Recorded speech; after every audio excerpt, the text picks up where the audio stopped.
ರಿತ್ವಿಕ್ ಅವರು ಅಪ್ಪು ಅವರ ಅಪ್ಪಟ ಅಭಿಮಾನಿ ಅಂತ ಕೇಳ್ಬಿಟ್ಟು. ಓ ಸಿಕ್ಕಾಪಟ್ಟೆ ಸರ್. ಅಂದ್ರೆ ಆಕ್ಟಿಂಗ್ ಮಾಡ್ಬೇಕು ನಾನು ಅಂತ ಅನ್ಸಿದ್ದೆ ಅಪ್ಪು ಸಿನಿಮಾ ನೋಡಿದ್ರೆ.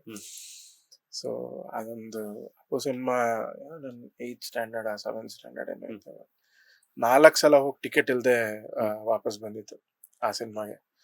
ಸೊ ಅಲ್ಲಿಂದಾನು ಅವರ ತುಂಬಾ ತುಂಬಾ ದೊಡ್ಡ ಫ್ಯಾನ್.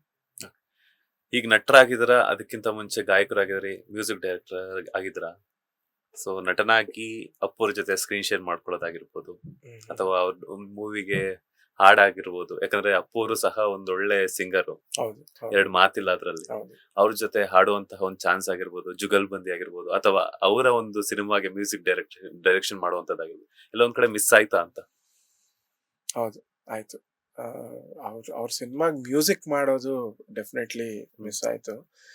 ಬಟ್ ಏನಂದ್ರೆ ನನ್ನ ತಂದೆ ಮುರಳೀಧರ್ ಅಂತ, ಅವರು ತುಂಬಾ ಒಳ್ಳೆ guitar player and a very good music lover. ಅವ್ರಿಗೆ ಡಾಕ್ಟರ್ ರಾಜ್ಕುಮಾರ್ ಫ್ಯಾನ್. ಅವ್ರು ತುಂಬಾ ಇಷ್ಟ. ಸೊ ತಂದೆ ಇದ್ದಾಗ 2 ವರ್ಷ ಅವ್ರ ಬರ್ತ್ಡೇಗೆ ಡಾಕ್ಟರ್ ರಾಜ್ ಸಂಗೀತೋತ್ಸವ ಅಂತ ಒಂದು ಲೈವ್ ಇವೆಂಟ್ ಮಾಡಿದ್ವಿ. ನಾನು ಹಾಡಿದ್ದೆ ಆ ಇವೆಂಟ್ ಅಲ್ಲಿ. ಸೊ ನಾವು 2ನೇ ಇವೆಂಟ್ ಮಾಡಿದಾಗ ಅಪ್ಪು ಸರ್ ಹತ್ರ ಹೋಗಿದ್ವಿ ನಾವು. ಅವರು ವಿಶ್ ಮಾಡಿದ್ರು. ಆವಾಗ ಇನ್ನು ಮ್ಯೂಸಿಕ್ ಡೈರೆಕ್ಟರ್ ಎಲ್ಲ ಏನೂ ಆಗಿರ್ಲಿಲ್ಲ. ಕರೆದು ತುಂಬಾ ಖುಷಿ ಪಟ್ಟು ವಿಶ್ ಮಾಡಿದ್ರು. ಆ ವಿಡಿಯೋ ಇವತ್ತಿಗೂ ಯೂಟ್ಯೂಬ್ ಅಲ್ಲಿ ಇದೆ. ಅಂಡ್ ನಾನು ಮಂಗಳವಾರ ರಜಾ ದಿನ ಅನ್ನೋ ಒಂದು ಸಿನಿಮಾಗೆ ಬ್ಯಾಕ್ ಗ್ರೌಂಡ್ ಸ್ಕೋರ್ ಮಾಡಿದಾಗ ತಂದೆ ಬಗ್ಗೆ ಒಂದು ಸಾಂಗ್ ಕಂಪೋಸ್ ಮಾಡೋದೊಂದು ಅವಕಾಶ ಬಂತು.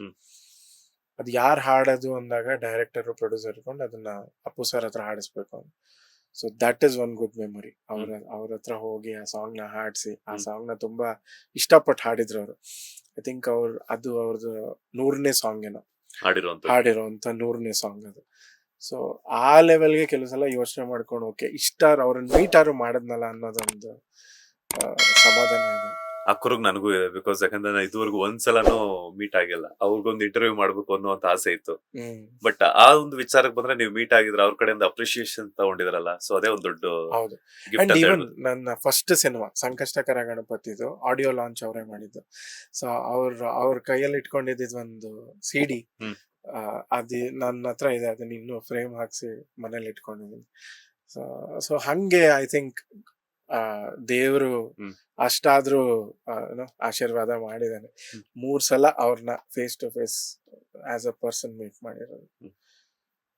Happy about that. ಅಪ್ಪು ಅವರು ಎಂತೆಂತ ಒಳ್ಳೊಳ್ಳೆ ಕೆಲಸಗಳು ಮಾಡಿದಾರೆ ಅಂತ ಹೇಳ್ಬಿಟ್ಟು ಅವ್ರು ನಮ್ಮನ್ನ ಅಗ್ಲೋ ತನಕನೂ ಗೊತ್ತಿರ್ಲಿಲ್ಲ. ಸೊ ಅದಾದ್ಮೇಲೆ ಗೊತ್ತಾಯ್ತು. ಸೊ ನೀವು ಅವ್ರ ಜೊತೆ ಒಂದಷ್ಟು ಓಡಾಡಿದಿರಾ. ಸೊ ಏನ್ ಹೇಳಕ್ ಇಷ್ಟಪಡ್ತೀರಾ? ಅಂದ್ರೆ ಈಗ ಕೆಲವ್ರದ್ದು ಆರಾ ಅಂತೀವಿ ನಾವು. ಈಗ ಅಪ್ಪು ಅವ್ರನ್ನ ಸ್ಕ್ರೀನ್ ಅಲ್ಲಿ ನೋಡಿದಾಗ ಈ ಕ್ಯಾರೀಸ್ ಒನ್ ಆರಾ. ಅವ್ರ ಕಣ್ಣಲ್ಲಿ ಒಂದ್ ಇನ್ನೋಸೆನ್ಸ್ ಇದೆ.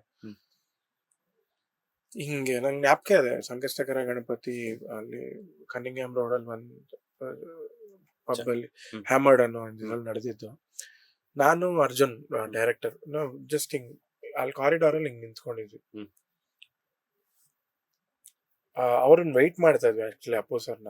ಜಸ್ಟ್ ಪಾಸ್ಡ್ ಅಸ್ ಹಿಂಗೆ. ಆರಾ, ಆ vibration it hits you like anything. So ಒಬ್ಬ ಮನುಷ್ಯಂಗೆ ಸುಮ್ನೆ ಆರಾ ಬರಲ್ಲ. ಯಾರೋ ಒಬ್ರು ನಡ್ಕೊಂಡ್ ಬರ್ತಾ ಇದ್ರೆ you feel that aura. So ಆ ಆರಾ ಅವರು ಕ್ಯಾರಿ ಮಾಡ್ತಾ ಇದ್ರು. And very humble, very down to earth. ಏ ಬಾಮ್ಮ, ಚೆನ್ನಾಗಿ ಮಾಡಿದ್ಯಮ್ಮ ಮ್ಯೂಸಿಕ್, ಖುಷಿ ಆಯ್ತು, ವರ್ಕ್ ಮಾಡೋಣ. ವರ್ಕ್ ಮಾಡ್ತೀವೋ ಇಲ್ವೋ, ಆ ಮಾತ್ ಹಿಂಗ್ ಬೆಂತಟ್ ಒಂದ್ ಮಾತು ಹೇಳ್ತಾರಲ್ಲ, ಅಂತ ದೊಡ್ಡ celebrity. That is such a Boost. I think ಆ ಬೂಸ್ಟ್ ಇಂದಾನೆ ಫಸ್ಟ್ ಸಿನಿಮಾ ಮಾಡಿದಾಗ ಯಾರಿಗೆ ಏನ್ ಗೊತ್ತಿರುತ್ತೆ ಅಂದ್ರೆ ಮುಂದೆ ಏನಾಗತ್ತೆ ಯೋಚನೆನೇ ಇರ್ಲಿಲ್ಲ. ಅಪ್ಪು ಸರ್ ಬಂದ್ ಒಂದು ಸಿನಿಮಾ, ಐ ಥಿಂಕ್ ನಂಗೆ ಅವ್ರ ಲಕ್ಕಿ ಹ್ಯಾಂಡ್, ಡೆಫಿನೆಟ್ಲಿ ಅವ್ರ ಲಕ್ಕಿ ಹ್ಯಾಂಡ್. ಯಾಕಂದ್ರೆ ಇಲ್ಲಿ ತನಕನೂ ಕಂಟಿನ್ಯೂಸ್ ಆಗಿ ಐ ಥಿಂಕ್ 15ರಿಂದ 16 ಸಿನಿಮಾ ಆಯ್ತು ನಾನು ಇಲ್ಲಿವರೆಗೂ ವರ್ಕ್ ಮಾಡಿದ್ದು. ಸಂಕಷ್ಟಕರ ಗಣಪತಿ ಸ್ಟಾರ್ಟ್ ಆದಾಗಿಂದ ಯಾವ ಪಾಯಿಂಟ್ ಅಲ್ಲೂ ಅಂದ್ರೆ ಯಾವತ್ತೂ ನಾನೇನು ಸುಮ್ನೆ ಕೂತೀನಿ ಕೆಲಸ ಮಾಡಿಲ್ಲ ಅನ್ನೋದು ಇಲ್ವೇ ಇಲ್ಲ. ಸೊ ಐ ಥಿಂಕ್ ಅವರ ಗ್ರೇಸ್, ಅವರ ನಂಗೆ ಒಂದ್ ಸ್ವಲ್ಪ ಇದಾಗಿದೆ ಅಷ್ಟೇ. ಅಪ್ಪು ಅವ್ರ ನೆನ್ಸ್ಕೊಂಡು ಒಂದು ಹಾಡು ಹಾಡೋದಾದ್ರೆ ರಾಜಕುಮಾರ ಸಾಂಗೇ ಬರೋದ್ ತಲೆಗ್, ಬೇರೆ ಏನು ಬರೋದೇ ಇಲ್ಲ. ಹಾಡ್ಬೇಕಾ? ಹಾಡ್ಲೇಬೇಕು. ಗುಡಿಸಲೇ ಆಗಲಿ ಅರಮನೆಯಾಗಲಿ ಆಟವೇ ನಿಲ್ಲದು, ಎಂದು ಆಟ ನಿಲ್ಲದು. ಹಿರಿಯರೇ ಇರಲಿ ಕಿರಿಯರೇ ಬರಲಿ ಭೇದವೇ ತೋರದು, ಎಂದು ಭೇದ ತೋರದು. ಎಲ್ಲ ಇದ್ದು ಏನು ಇಲ್ಲದ ಹಾಗೆ ಬದುಕಿರುವ, ಆಕಾಶ ನೋಡದ ಕೈ ನಿನದು ಪ್ರೀತಿ ಹಂಚಿರುವ. ಜೊತೆಗಿರು ನೀನು ಅಪ್ಪನ ಹಾಗೆ, ಹಣ್ಣೆಲೆ ಕಾಯೋ ವಿನಯದಿ ಹೀಗೆ.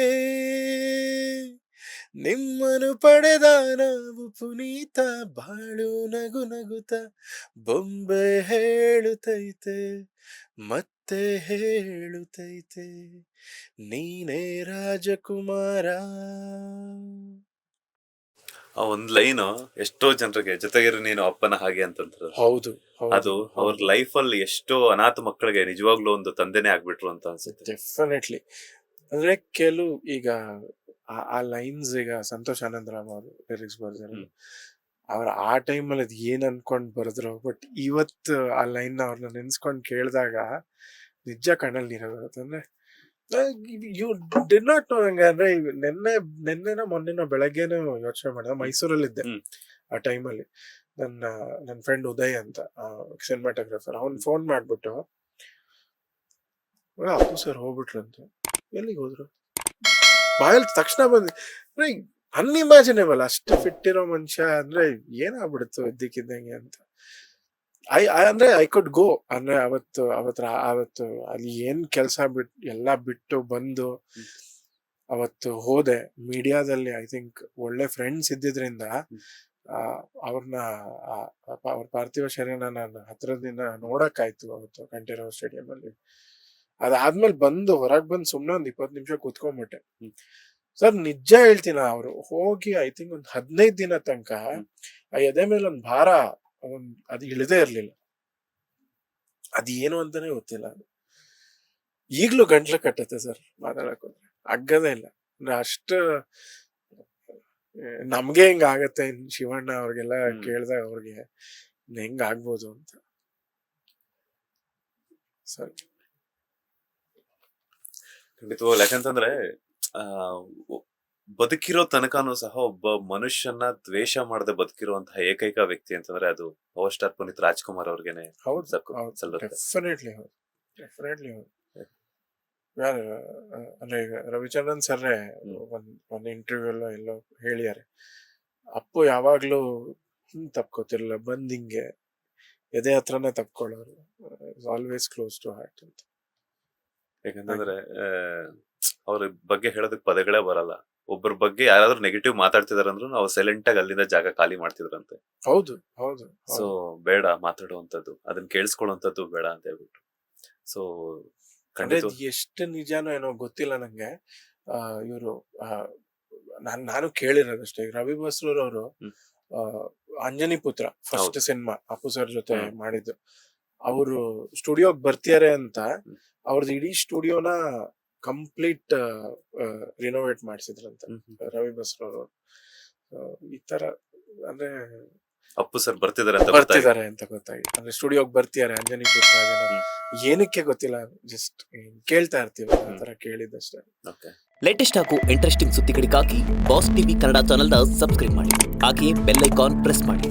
ಇದರ ಜೊತೆಗೆ ಫೇಸ್ಬುಕ್, ಇನ್ಸ್ಟಾಗ್ರಾಮ್, ಎಕ್ಸ್ ನಲ್ಲೂ ಮಿಸ್ ಮಾಡದೆ ಫಾಲೋ ಮಾಡಿ.